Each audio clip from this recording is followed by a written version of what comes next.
Okay, I think we are going to get started. Welcome and thank you so much for joining me on this very rainy afternoon. I'm so glad to see you here. Today's network meeting will focus on non-ESOL resources that are available in Montgomery County to equip administrators and instructors with knowledge that you can share and support the needs of the learners that you have. Today's meeting is going to be on connecting learners with wraparound services. In this meeting, you will hear about things like food, pro bono, citizenship, and more services, as well as getting a chance to work together as a group in a brainstorming activity that's going to be on some challenges that learners have. Before we start, I'd like to acknowledge and say thank you to my colleagues. Rudy, Danny, Tiffany, and Kay, I believe, are the ones that are on currently. And I'd like to begin by highlighting a partner that's in the coalition, and that is CASA. So I am pleased to introduce Shannon Wilk de Benitez, who is the director of education for CASA. And I want to give you a little quick bio, but I did ask them to share pictures. So I have to make sure that, oh, do you guys see my screen? That my PowerPoint? Yes. Okay. Yes. Okay, so Shannon began working with CASA at East as an ESOL instructor in 2007. Since then, she has served CASA's members in a variety of education positions and is currently the organization's director of education. In this role, she oversees the implementation of education services rooted in the principles of popular education and organizes CASA members to advocate for equitable education policy at the local and state level. So welcome, Shannon. Thank you so much, Grace. And hello, everybody. See lots of familiar faces and a few that aren't so familiar. So looking forward to networking with you all today. Oh my goodness, you had me scared already before when there was like that little picture of me. Now I'm the whole screen. So let me go ahead and screen share my presentation so I can talk to you more about CASA instead of me here. But obviously I am in this space because one of CASA's really important program services is English for speakers of other languages. But CASA is actually, our ESOL program is it's situated within a much larger organization. Really, we are not so much your traditional nonprofit in that we are a member-driven movement organization. Our members, they're dues-paying members to be given that title. And so we have sustaining members who are paying $5 as a monthly fee for that title, as well as we have regional members that are paying $35 per year. And members, they are immigrants and working class members of our community who are working to build a better future for themselves and those living with them. They are individuals who share CASA's values, and they envision a future in which we can all achieve full human rights. But why is it important that they are members? It is because, our power really comes in our numbers. So that then, when we go to our representatives to say, this is what CASA is asking for, they firmly understand that it's not, me going as Shannon, who has their ideas about, what equitable education looks like, but rather these are what our CASA members themselves have told us that these are the policies that they want us to pursue, on their behalf and in collaboration with them. So we have geographically organized member committees where people decide specifically, you know, what campaigns, what priorities they want to see taken up, and also, you know, what services they want to see CASA providing. And so a lot of that really, you know, works in a cyclical way. You know, if we you know, our members are asking for a certain policy change, and then that policy change, right, that it's won through legislative victory, then it's really important that we turn around and actually provide that policy that our members were looking for through our services model. So in that sense, you know, we are a little non-traditional in that most nonprofits are going to either focus on direct services or they're going to focus on advocacy work, whereas CASA, you know, we're doing both simultaneously, and really our advocacy work is very heavily centered on community organizing so that we ensure our members' voices are part of the process and that they're at the forefront in, you know, expressing their priorities. So that does not sound very interesting, God knows. So I'm gonna play a video here to show you really, like I said, from our members' own voices, what it means to them to be part of CASA. CASA is an amazing organization. It's an extraordinary organization. CASA means home. Welcome to everybody. To Casa is mi casa. That is the way how we say it in Spanish. So it's an organization that builds power, provides services, organize the community, advocate with the community, and feel that it's very important that is the only way how we are going to change the life of our members and our community. We provide all of kind of services to our members, from English classes, computer classes, vocational training, legal representation. Casa para mí ha significado mucho, ha significado más que una familia, más que unos amigos, más que unos guías. Casa para mí ha sido lo mejor que me ha pasado desde que yo llegué a Estados Unidos. Mi lucha es para poder tener también, o sea, para poder tener mi familia juntos y también para poder tener un trabajo mejor, para tener un mejor futuro para mi familia. Para mí es una luz que se enciende en este camino que me llena para continuar en la lucha y continuar en este camino que ya no es oscuro. Yo estoy agradecido con CASA porque CASA, o sea, yo cuando necesito una consulta, cuando necesito hablar con alguien, ahí están los representantes, ahí están las personas, ahí está CASA. CASA has done so much. CASA has, from what I'm saying, they take the fight of the immigrants to the government and beyond.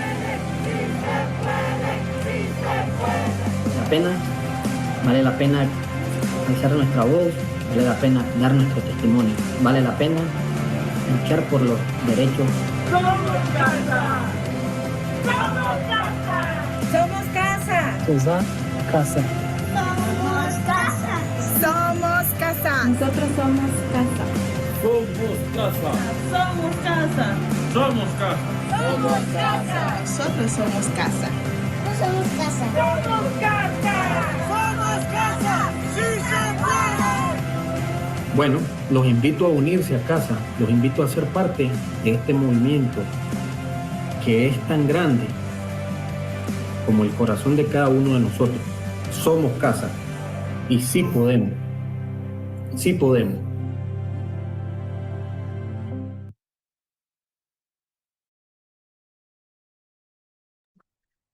All right, so let me stop sharing real quick so I can get my PowerPoint actually up again.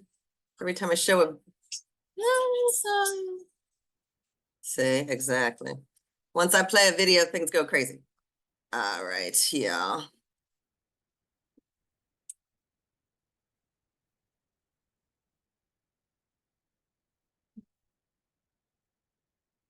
All right, back again.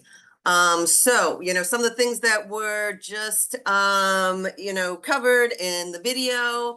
So CASA, clearly we've got our ESOL classes, but we have other educational programs and professional development opportunities for community members. So we do have an after-school program for high school students. Those are located at specific high schools, for students attending those specific schools. But open to the entire community. We do family workshops on career mapping, helping immigrant youth and their families figure out, what are different career tracks in the United States, what is post-secondary education needed to pursue those career tracks. And then we work with them.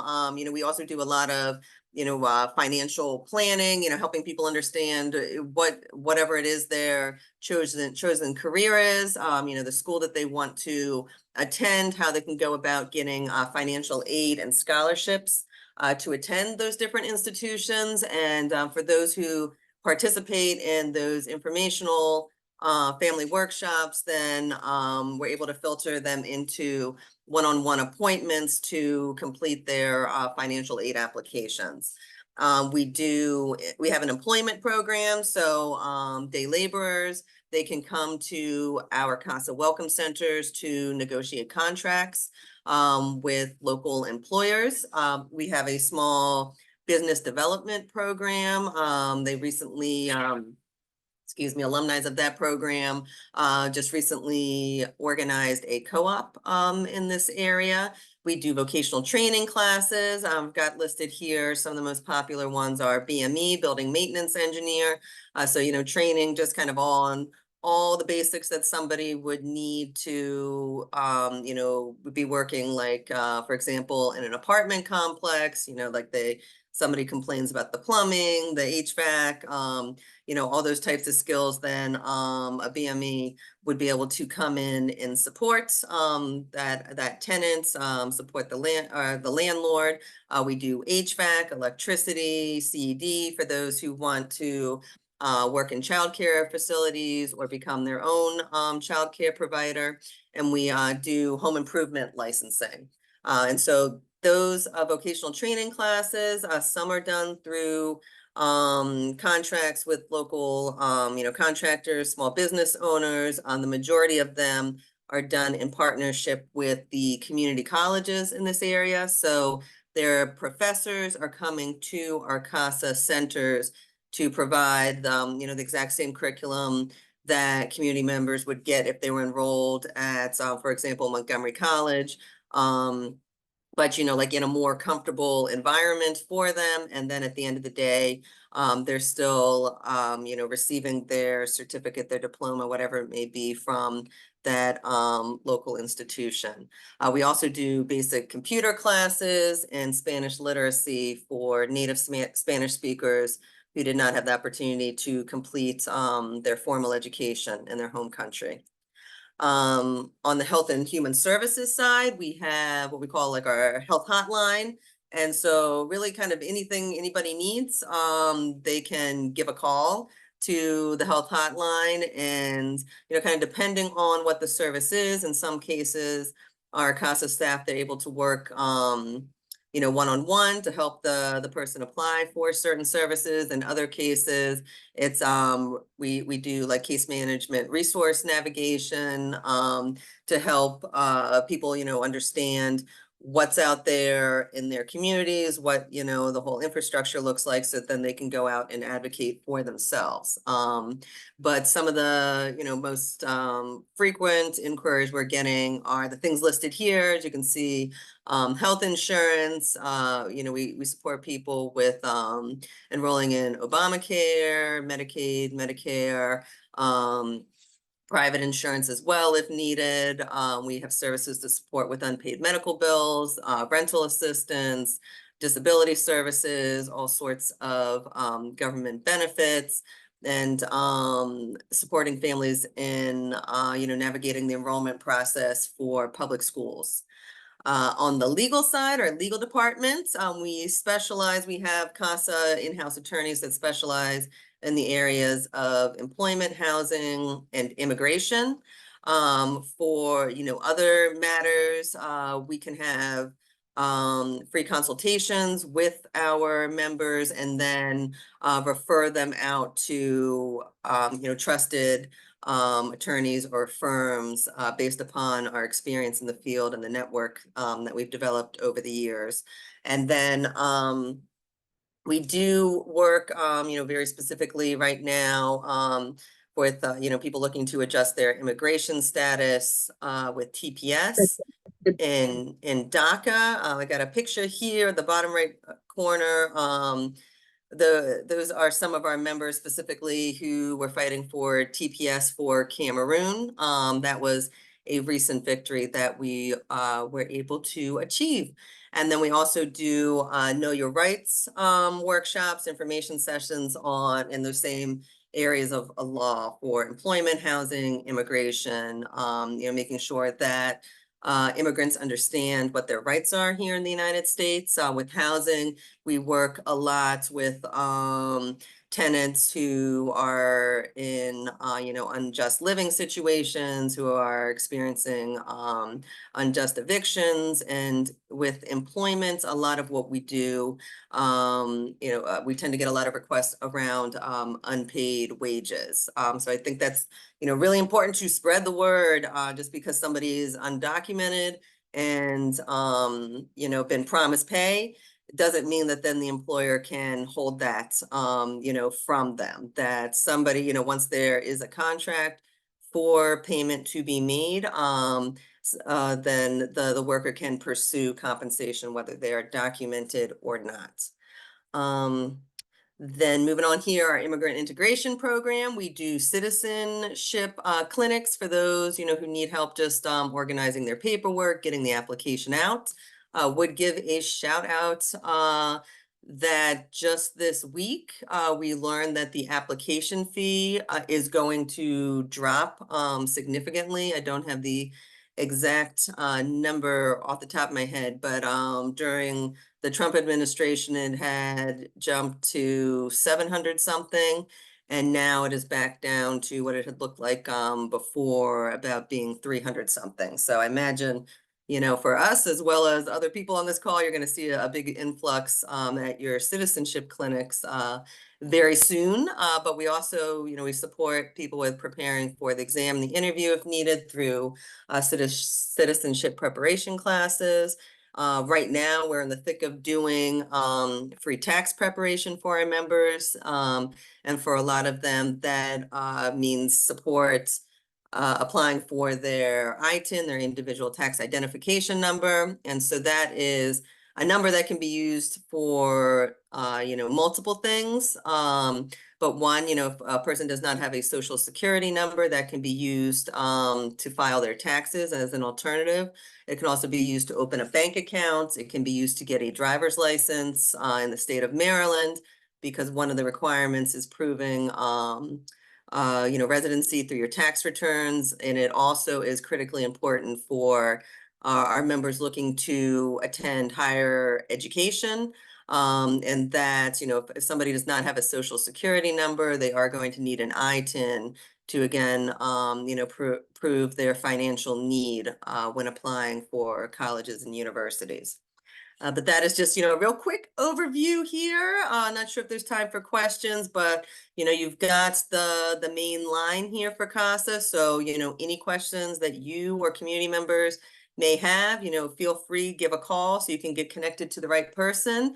But I would say, make sure always leave a voicemail with your number and a brief explanation of why you are calling, because I said we're a membership organization. At this point, we've got 155,000 lifetime members and only about 200 staff members. And so, usually, we're not honestly able to pick up the call the first time somebody, rings us. But if we've got that voicemail and the phone number, then we will definitely get back in touch.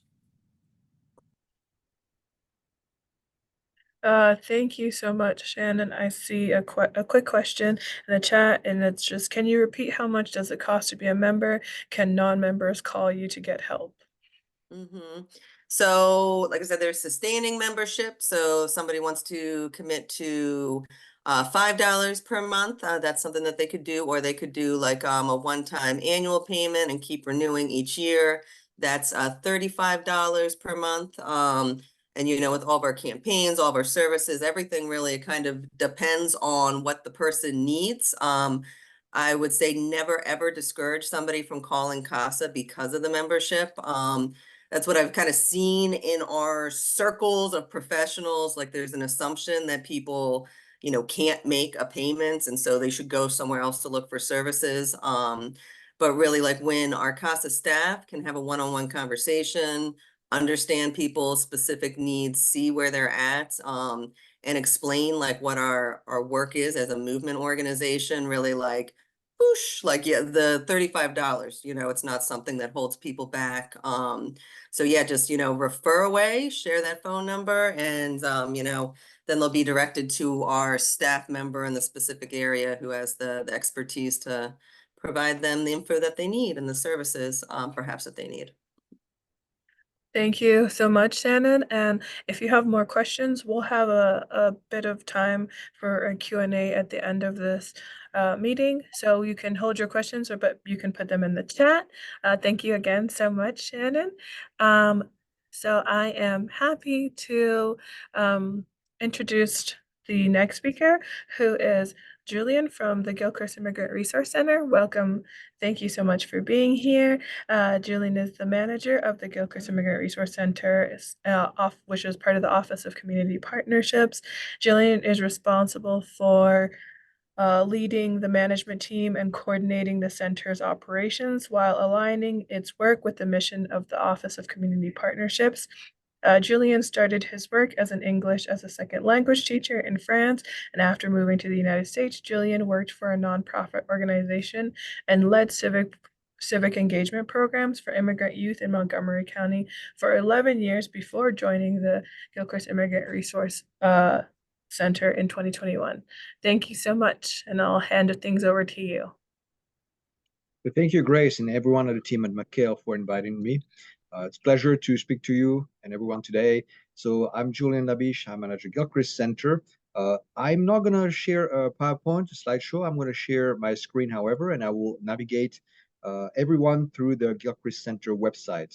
We have redesigned our website a couple of years ago, and it contains all the information I need to give you today. So with that being said, give me 1 second. I'm going to share my screen.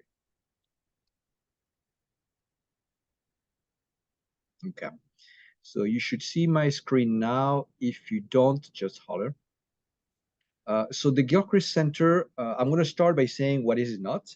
And it is not a nonprofit organization. There's a lot of confusion in the community about the Gilchrist Center being it's so a nonprofit, but we are fully integrated into Montgomery County government. We are a part of the Office of Community Partnerships, which falls under the Community Engagement Cluster with Montgomery County, which includes also the community liaisons, the volunteer center, the language access unit, and Gilchrist Center is part of that department. So the Gilchrist Center offers classes, English ESOL classes, conversation club.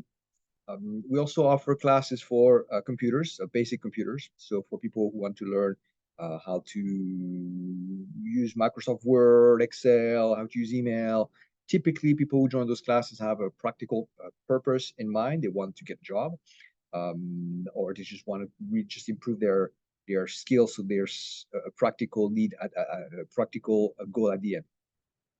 And we offer a citizenship preparation classes for people who are eligible to naturalize.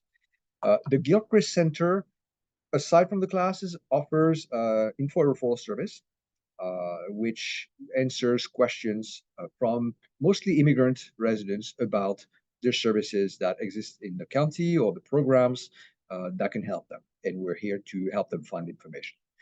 We have 3 sites. So I'm going to go on our website. I'm going to show you where if people need to contact us, they just go to contact us. And then we have 3 sites. We're located in Wheaton, at where I'm sitting right now. It's the Wheaton Westfield Mall, the South Building, next to the Party CD and the AMC movie theater, for those who are familiar with the area. We're also located at the East County Regional Services Center on Briggs Cheney Road, as well as the Gaithersburg Library, 2nd floor in the Up County region.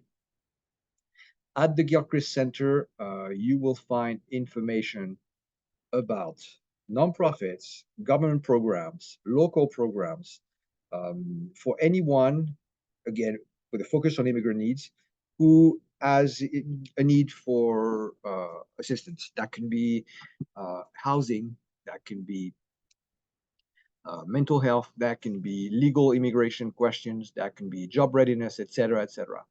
This page on our website called Get Help is kind of puts together the resources that exist in the county. It's not completely exhaustive, and I encourage anyone who sees any omissions or anything that's incorrect to let us know if there's anything that needs to be rectified. But we endeavor to provide a number of services, or to connect with a number of services available in the county. So if you click on any of these pages here, let's say I'm going to choose legal here. It will take me to another page with sub icons here, which each representing a certain area of need. So if I click on the first one, immigration legal, then I will have an information about organizations that do provide immigration help in the area. So you will see all the organizations here. Casa de Maryland, which we just talked a minute ago, is of course represented here, but you see all the organizations with more information about the area of law that they may be assisting with. The contact information, of course, the link. This can be narrowed down if I have a search engine here. If I type in TPS, for example, it will narrow it down to 8 organizations. So it's a useful tool for people to find the information quickly. But again, this is only part. The website is only one part of the puzzle. Anybody who has a need or who needs information and needs to be connected can visit us at our sites or call our information and referral line. So we have a phone line. Back to Get Help here. We have a phone line 240-777-4940, 9 a.m. to 5 p.m. Monday through Friday. We respond to voicemail, so we invite people to leave their name, contact information, and the reason for their call, so we can call them back. And our goal is really to find the right agency, the right program, and refer clients to that. We are not case managers, we're not attorneys, we're not social service workers, so we do not provide direct assistance with those needs that people ask for, but we just point people in the right direction. We can provide a warm handoff when needed, and we partner with a number of agencies as well, some of which come to the center and provide their services.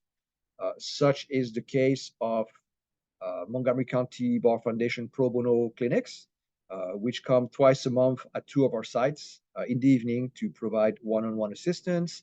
Very popular program. We also partner with Montgomery College, the AELG program, which provides adult English language instruction for free. So they come to our Wheaton site every morning, Monday to Thursday.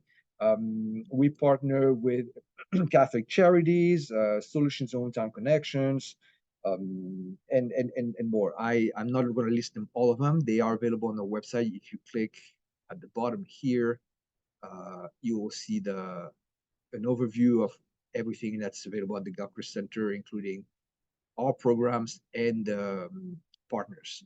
An important partner we have right now is the Department of HHS, Communication Agency, who has an HHS navigator in-house who comes to the Gilchrist Center in Wheaton on Tuesdays and Thursdays, and in Wheaton, and on Wednesdays in Gaithersburg. It's a navigator who can assist people apply for public benefits. So any programs such as SNAP, WIC, etc., they're going to help them. They're going to provide assistance.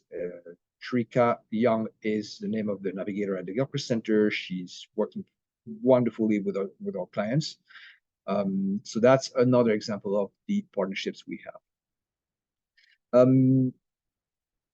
Going back to the classes, for English classes, we offer online and in person. Registration for those classes is going to be taking place on April 8th, so very soon for the spring session. We also offer, so registration is on a first come, first served basis, and it's available on our website. Well, it will be available on April 8th on our website online. We also offer conversation classes in person and online. They're no registration based. It's just a drop in. People can join the Zoom links as they see them on their websites, or just come in person at the times and dates indicated on our website. So that's going to be in Gaithersburg on Wednesdays and in Wheaton on Tuesdays. We offer computer classes.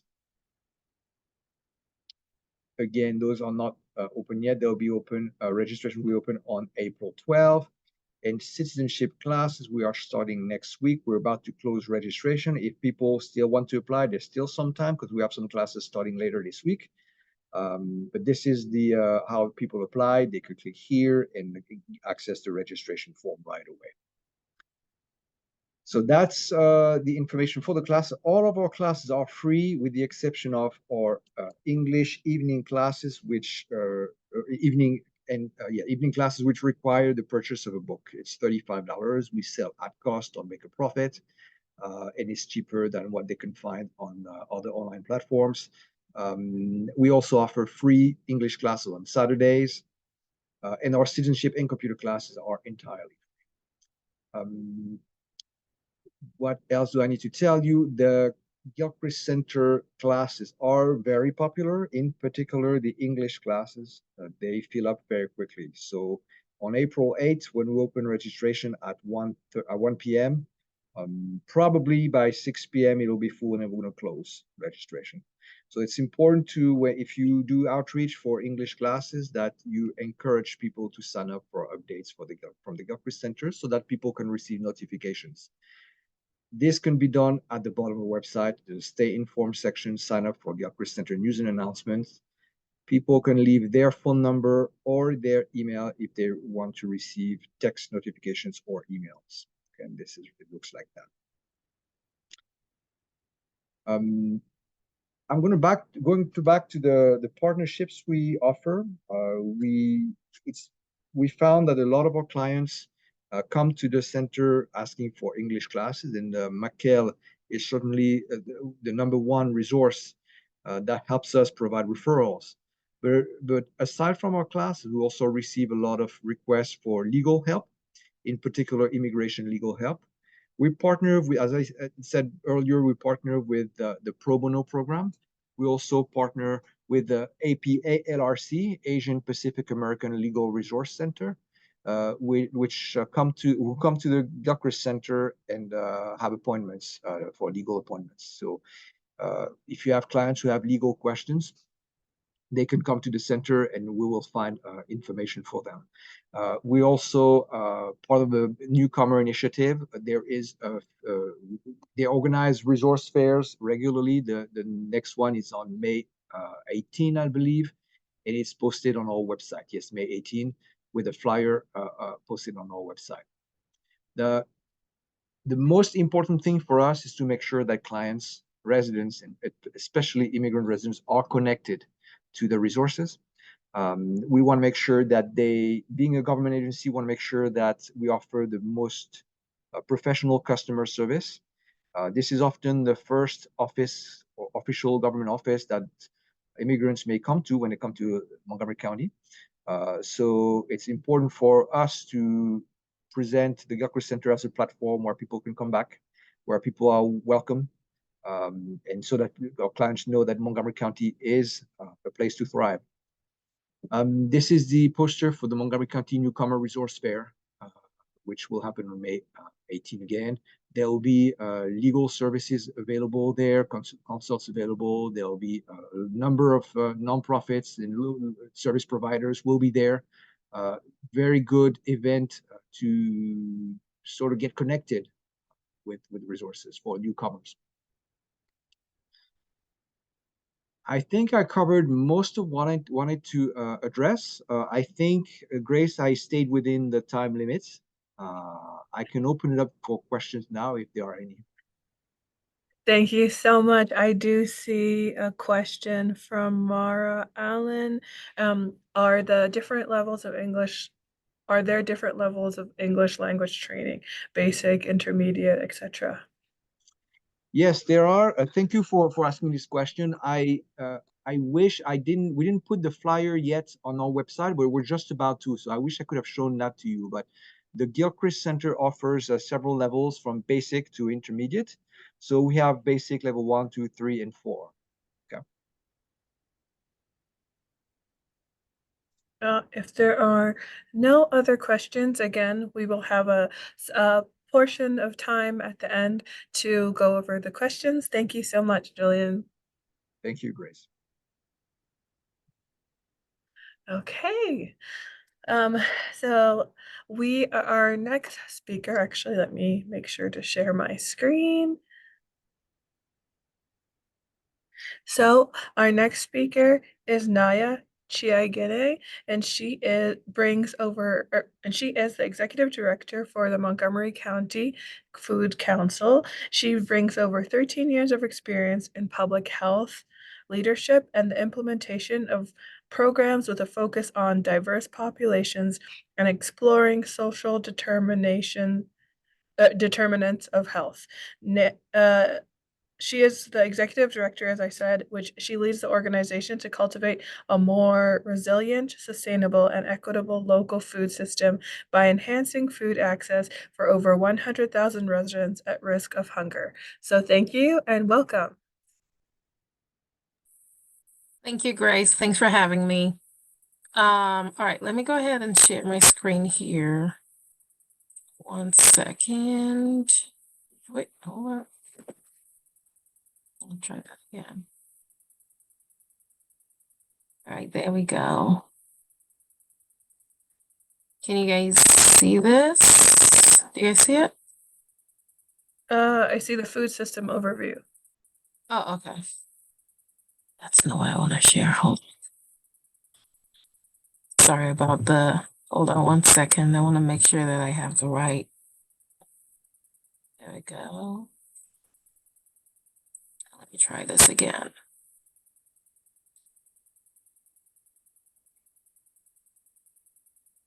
Yes, I see the PowerPoint. Oh, I did. Right slide now. All right. So my presentation is going to be a little different, and but I hope that at the end that you guys will see how we work with various populations within Montgomery County. So I'm going to do a quick introduction of myself and talk about food councils and what we do, and talk about Montgomery County's hunger profile and how we're closing the SNAP gap. And then I'll end with some of the impacts we've had already and opportunities for us to invest. And so I'll put this out here because it's a very busy circle while I introduce myself. So as Grace said, I'm Naya Chajana. I am the executive director at Montgomery County Food Council. And I am 2 months into this role. So it's been a lot of learning, meeting people, and so exciting times. But my background is in public health, and what really drew me to this space, the food system space, was my work at National 4-H Council, where I led a national health initiative to implement policies and systems and environmental changes in food systems nationwide. And so what really drew me to this role was kind of bringing all of that experience to a hyper local level. And so as you see in the circle. Sorry to interrupt. Are you wearing a mic? No, I'm not. Oh, there's a feedback, but it's okay. It's okay. Oh, Keep going. really? Is it very loud? Uh, Is it very annoying? Because I don't have any. I don't have any okay. mic. It's okay. I'm Keep speaking going. right into my camera. All right, I'll reduce the volume if that helps. I don't No know. problem. No problem. Keep going. Okay. All right. So, yeah. So as you see, the food system is vast. There's a lot going on, and so what the Food Council does is try to touch all the different aspects of this work. Because believe it or not, we have everybody represented in here, and all of this it impacts our lives on a daily basis. And so our role as a food council is really to help to push for advocacy and to push for education and lift up all the emerging patterns that we're hearing from our community residents and our partners and stakeholders. And so let me start by explaining what a food council is. There are many definitions of what a food council is, but for us, being the largest food council in Maryland, and our role as a flexible nonprofit to the government, we are independent, and then we provide advocacy, like I mentioned, education, coordination, in all these different areas of food security, local agriculture, and local procurement of foods, addressing food waste, and also looking to improve health and nutrition of our residents. And so we are ultimately a backbone organization. And how we do that is that we really help to pull people together, residents, farmers, and retailers, and food assistance providers, food pantries. We bring all these sectors together in one space. And really, how we do that is because of our vision and our mission, which is to build a equitable, resilient, and sustainable local food system through collaboration, transformation, and cultivation. And our goal really is to, like I mentioned, build an equitable food system, because we understand that not everybody has equitable access to food or has the means to purchase food. So what is Montgomery County as a whole doing to address those needs? And that's where we come in, being that connection point, bringing together all the stakeholders that I mentioned earlier, convening our partners to see how we can make things better. And so this is how we do some of what we do. We have convenings where we have working groups.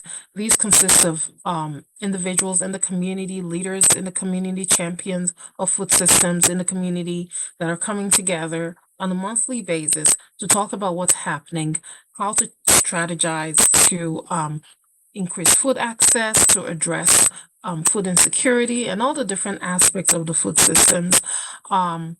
Also, communities of practice, which is really about learning, peer sharing information about what we're learning and making sure that we're disseminating that information. And of course, we have our own internal leadership as well, that also consists of individuals and people from all these different sectors. So we really try to reach far and wide to get more information and to get people and organizations to be a part of this.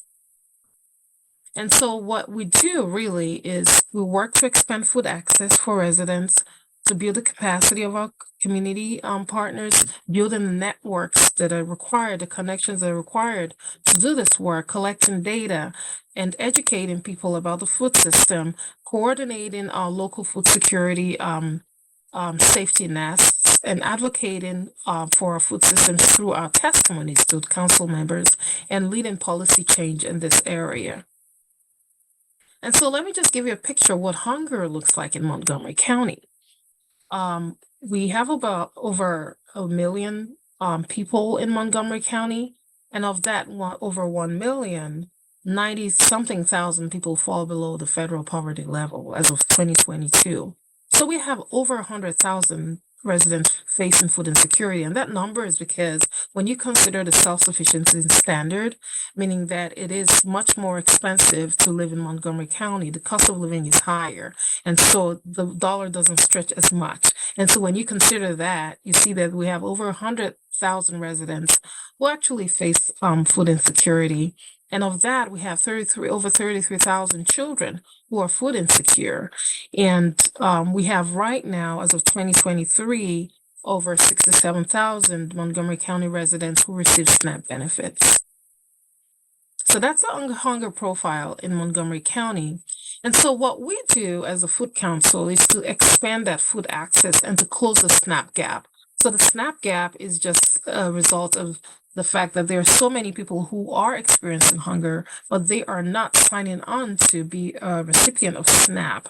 Due to many misconceptions, really, and myths out there about who's eligible, and, also the cumbersome paperwork process that goes into it. But what the Food Council does as a designated community-based provider, we've been designated by the state to actually provide direct SNAP outreach to Montgomery County residents. And so we know, based on studies, that show that people who participate in SNAP report better health than people who are eligible but are not participating in it. And so this is some of the reasons why we really push to make sure that we are helping Montgomery County residents to sign on to SNAP, just so that we can also help to advance our food security plan, which is to decrease the number of people who experience hunger and to improve health outcomes for Montgomery County residents. And so what we do really is to provide direct assistance for pre-screening for SNAP eligibility, helping people to complete that the SNAP applications. I believe up to date, we have served 3,000 unique unique household, I should say, 3,000. And so that's a lot of people, but that's what we do to make sure that we are meeting people where they are and building the capacity of frontline organizations that interface with SNAP eligible populations. So because we're a designated provider, we can also sub a word to some communities that are in harder to reach areas, who can help kind of close the language barriers that are experienced, and just do a better job of kind of targeting their messaging. And we have a work group that helps to foster a community of practice for learning more about enrollment strategies and how to implement SNAP in various pockets in our community. And also we provide testimony to council members to support the expansion of SNAP benefit access. And recently, we just did this. We provided testimony to the Maryland General Assembly. And so some of our impacts, and I'll go through this quickly, is that we have a FAMTA food bank program that we also provide technical assistance to. And in 2023, we had over 190,000 pounds of fresh, locally grown produce that was purchased and donated to over 54 food assistance providers. So when I say food assistance providers, these are places like Manna Center, Nourish in Bethesda, all these places that provide foods, Up County Hub, where folks can come to get food or food is delivered to the home. And we've also provided over 25 testimonies to council members, monthly engagement with elected officials, and all of this really is to continue to spread the message and to create awareness of what hunger looks like in Montgomery County and how our council members can help to provide more resources to address those issues. And so I don't want to take up too much time, but I'm going to drop in the chat my colleague's information. She heads out our SNAP program. I'm going to put her number and her contact information in the chat. If you'd like to reach out to her, absolutely, that would be great. We also have on our website a map of resources. If you go to our website, you'll be able to find food assistance providers that you can go to get food. And so finally, the opportunities that we have for folks to invest in our food system and to invest in our work is to continue to help us to close that SNAP gap. If you know folks that or children that could benefit from SNAP, send them our way. And we have an amazing staff that will guide them through the process of filling out the application, going through the paperwork process. And another thing that we do is also helping to improve infrastructure, looking at ways that we can help to just galvanize the cold storage infrastructure in our county. That's a big ask that a lot of our food assistance providers are looking for.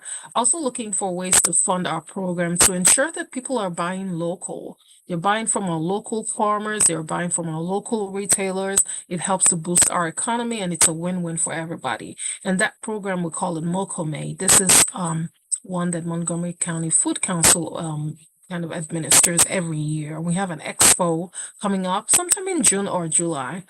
And so we will spread the word, but it's really for local producers, bakers, and anybody who's a business person that's in Montgomery County or a farmer to come together and kind of showcase your work, showcase your product.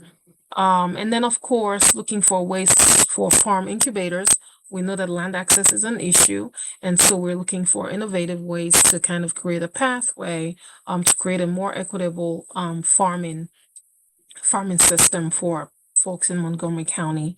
And I'm going to end by showing a picture of our amazing staff. And these are the people that are represented within our organization, and they are very helpful. And if you have any questions, let me know. And I'm going to put, like I said, Allison's contact number in her contact details in the chat, so you can reach out to her if you have any questions, but definitely reach out to me as well if you have any questions, and I'll be sure to kind of take it to where it needs to go. Thank you all so much, and I'll take any questions you may have, and I'll stop sharing as well. Thank you so much, Naya. Thank you for that great presentation. I want to give a minute to see if anybody has any questions that they want to unmute to ask or put it in the chat before we move on to our next activity. Any questions? Yeah, go ahead, Mariama. Hi, good afternoon. Nania, we are in Ramadan, and then Eid is coming in the next 7 days. So I was asking if you have any resources where we can direct the newcomers to go get chicken or meat to have a happy Eid. Oh, that's a good question. So one place that I'll direct people is to our website, where we have a map on there that has like you can see the points, the GPS pointers that you can see what's closest to you, which food assistance provider is closest to you. Now they may not all carry fresh meat, but it's always good to at least find out what's available. That's one way to go, because we as a food council, we don't have like a physical location where, we don't have that, but we bring all those providers together. And so on our website, on that map, people will be able to find the information they need. Thank you And my so much. apologies about the static noise. You're welcome, Mariama. I don't know what's going on with my laptop, but I hope you guys heard me. Yes, we could still hear you. Okay. Any other questions? If not, we're going to move on to the next activity. Okay. So we are going to do a more interactive activity. Can you see my screen? Yes. Okay.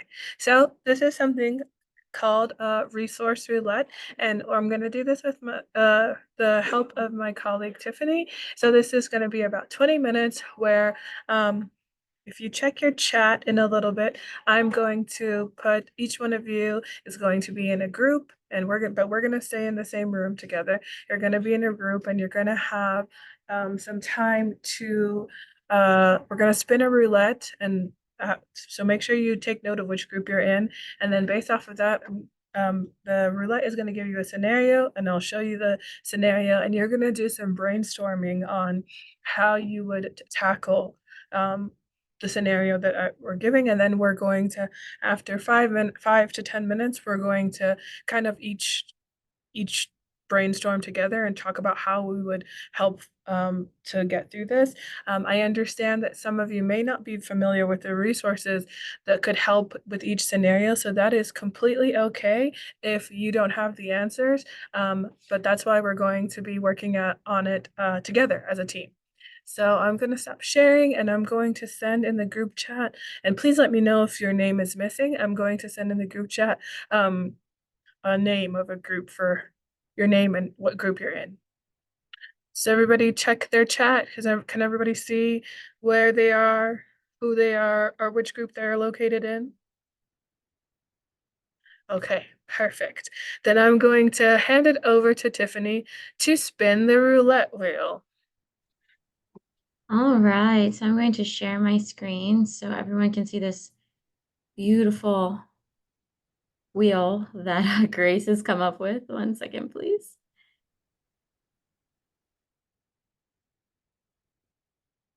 All right, can everybody see? Thumbs up? Okay, fantastic. So I'm going to spin the wheel, and this is going to be the topic area and scenario for group one. So as Grace says, please do note down your area, and soon she'll be showing you your scenario. So group one, you have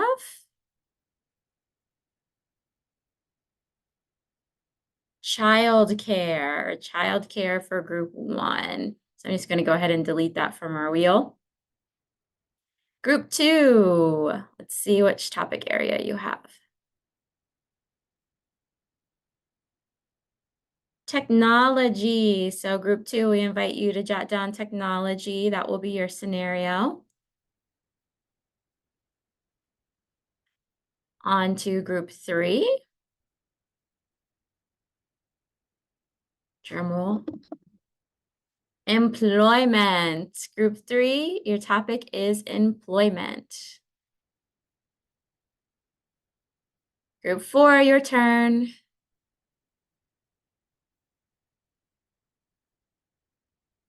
K through 12 education for group four.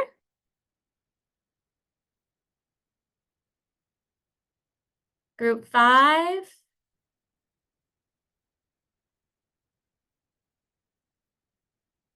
Okay, your topic area is instability. So group six, that leaves you with housing. So instability for group five and housing for group six. I'll stop my share. Thank you so, so much. Tiffany, I'm going to share the screen so that you can see the actual scenarios that you will have. And then again, you will have 5 minutes to 5 to 10 minutes, depending on how things go, to brainstorm how you would tackle this. So sorry for me being off screen. I have 3 screens in front of me, so I'm just trying to make sure I am putting it up.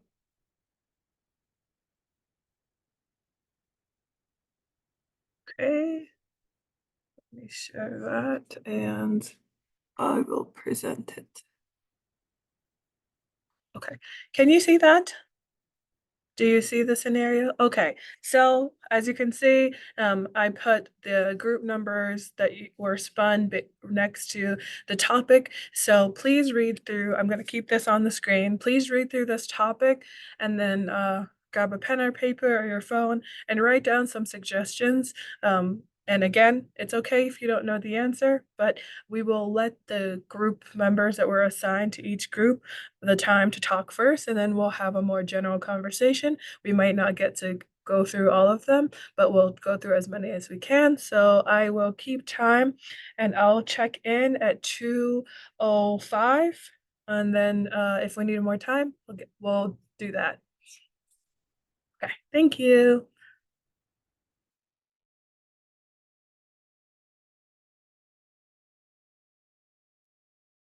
I'm sorry, how do we chat with our fellow team members? Are You're you breaking us into breakout rooms? No, no breakout rooms. You're going to do like an individual brainstorm, and then the group members who were assigned to each group are going to have the time to talk about what ideas they each brainstorm, and then everybody else is going to get to add some feedback or if they have some more ideas. Does that make sense? Thank you. Thank you. Brainstorm individually. Yes, you're brainstorming individually first, and then we're going to have a smaller conversation with your group who were assigned to it, and then a little bit of a larger conversation in case there's more to add.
Okay, I am just checking in to see how are things going, and do you need a little bit more time? Please let me know.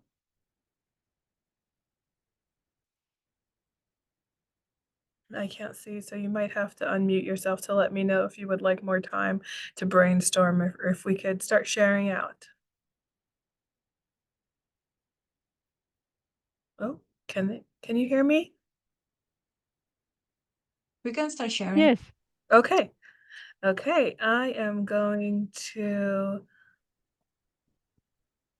stop sharing my screen, but I'll read the scenarios out. Let's start with group one, which did childcare. And so again, the scenario is Isabella has been taking English classes for 3 years and is about to enter an advanced class. Because she just started a new job, she needs help with finding childcare for her two sons, ages 5 and 9. What are some resources that you could provide her with? And so if anyone from group one wants to unmute yourself and talk a little bit about some of the ideas that you would have for this scenario.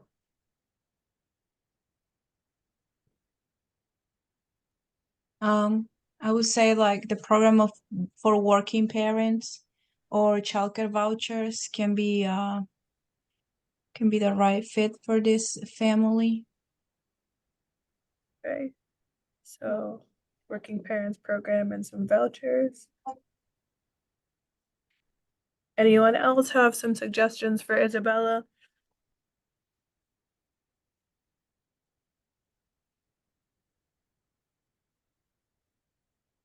Any other? Okay, so I'm going to open it up to the general group. Does anybody have any resources that you would suggest for a situation like this with Isabella?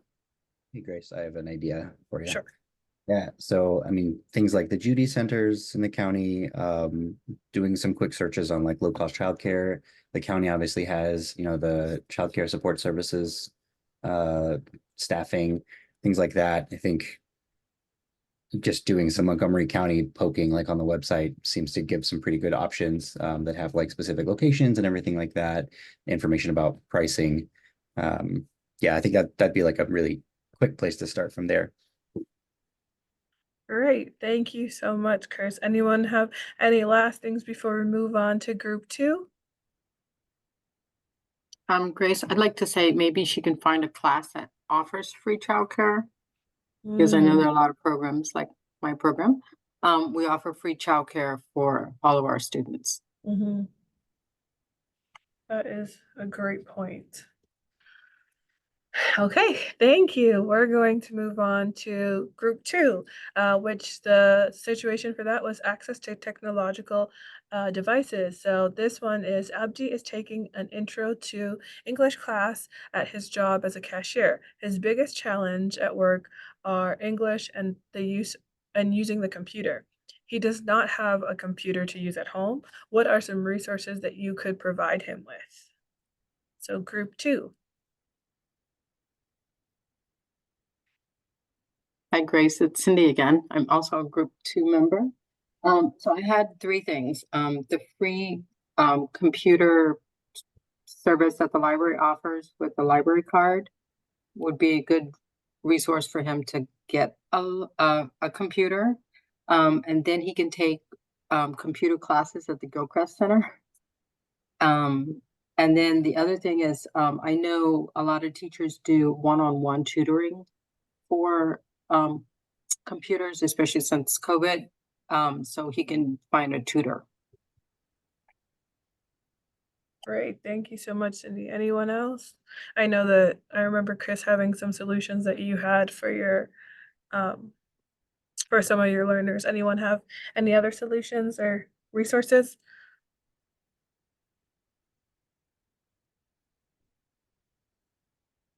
Okay. I wanted to make sure that I pointed out that there is something called the Phoenix, I think Phoenix computers, and they offer refurbished computers. So there are different organizations like that that do offer refurbished, as well as the sometimes you have the what's it called? the program with the county that does computer distributions as well. So that is an option. I think we'll take maybe one or two more groups. I want to maybe let's do group 5, which is unstable family situation. Um, and so I have the situation here is Angela has confided in you that she is experiencing domestic violence at the hands of the partner. What are some resources that you can provide her with? So I know that this is a particularly difficult situation. We didn't really touch on that in the resources, but anybody have any suggestions for Angela? Oh, yeah, Megan. So I appreciated Julian's presentation. There was information there on the Gilchrist Center on that, on their website. So go to the section under crisis, and there's about 6 different resources available related to victims of abuse. Thank you. It's all coming together. So yeah, anyone else?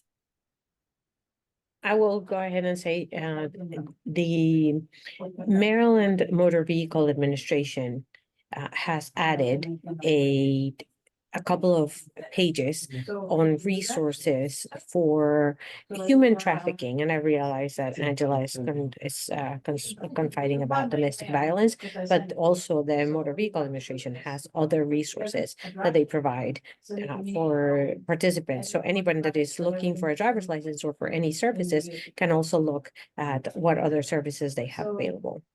That is great. Thank you so much, Laura. I had a thought just go ahead. to throw in that Laura prompted me. This is Maura. Just often if you go to the doctor's office now too, they'll ask on the questionnaire, are you experiencing domestic violence? I think it's, just a soft way for people to volunteer these things. And presumably if you are, they would then have some suggestions. So you could even suggest they go see their doctor and talk to them about it. Thank you so much. Let me just make sure, let me see how we're doing on time. I think we have time for one more. I'll do education for children, group 4. So that's Jing and Chen just moved to Silver Spring, Maryland from China 2 weeks ago. They have a 10-year-old daughter who has not yet been enrolled for school. What resources could you provide them with? Hi, this is Laura. I'm in group 4, and I wanted to share a couple of things that I thought about, especially as people come to Catholic Charities.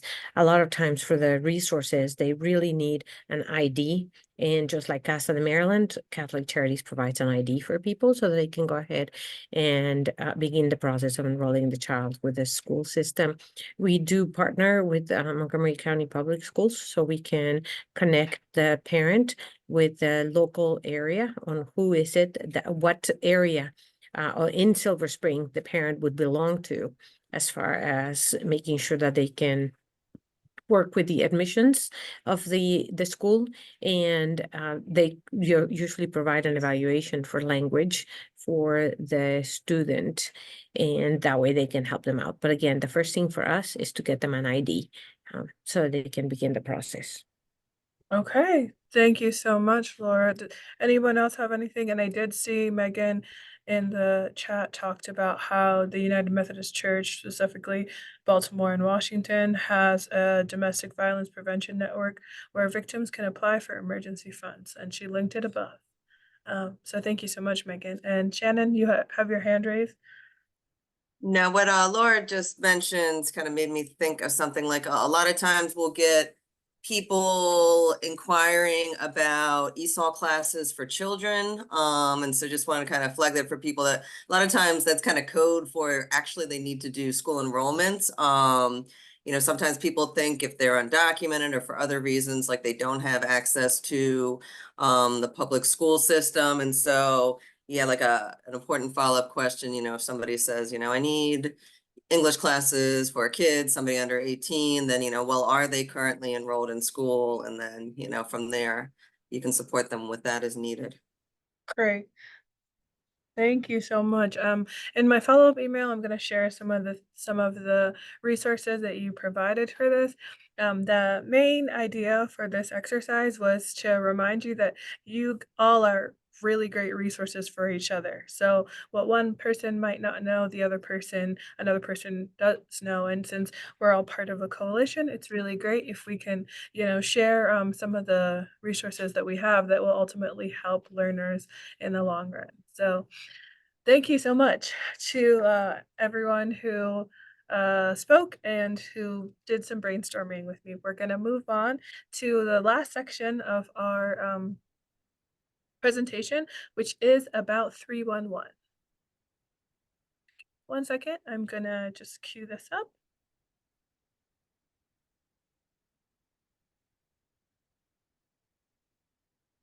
Okay.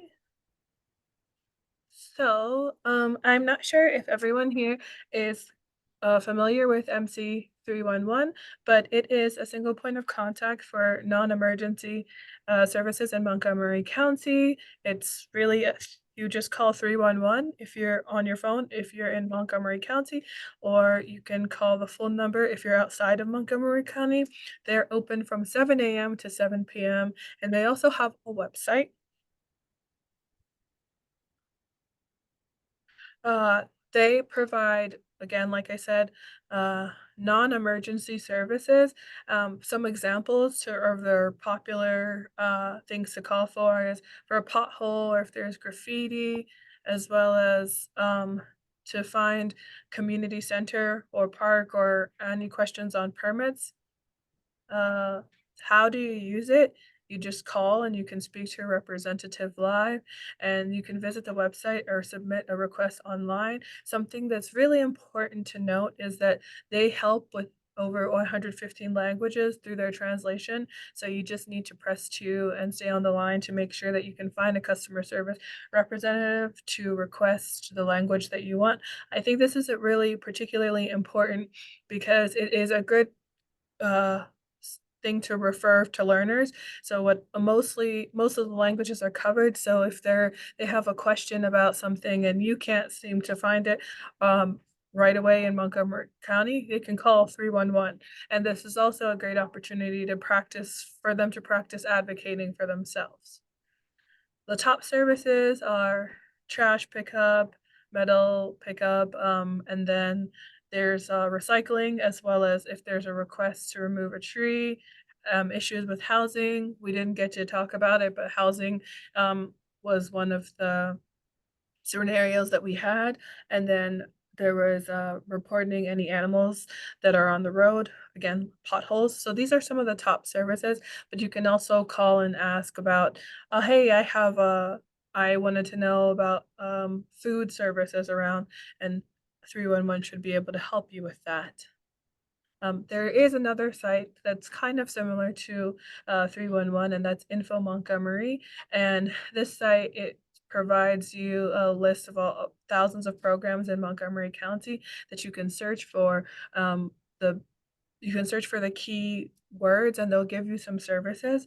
So for instance, basic needs, health, culture, and community. It's just Info Montgomery.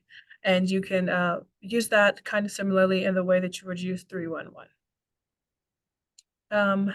That was my shortened presentation, and I wanted to show you if you want to take a screenshot, but I will also be sending this information, this PowerPoint to you. These are our presenters. Thank you so much to the presenters. I'm going to stop sharing the screen, and I wanted to let us open things up to a Q&A first. So are there any questions that you wanted to ask but didn't get a chance to ask?